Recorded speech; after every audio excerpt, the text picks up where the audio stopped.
On September 15th, Boudette's Auto Body in the Merrimack Valley Pavilion hosted the 6th annual Local Heroes Car Show.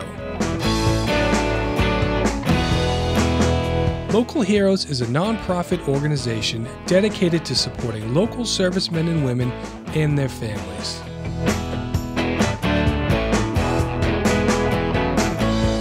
The event featured over 100 antique cars, motorcycles, and trucks.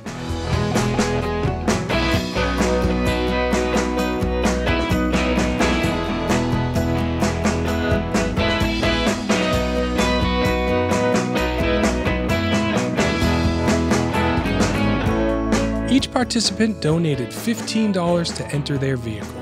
In addition, the event raised money through raffles and attendee donations.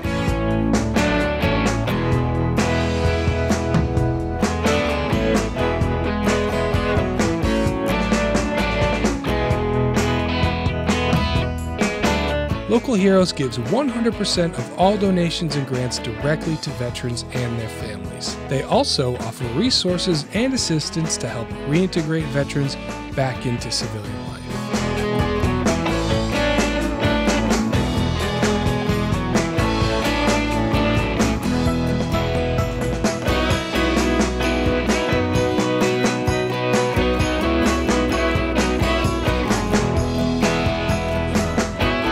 For more information, visit the Local Heroes Facebook page at facebook.com/masslocalheroes.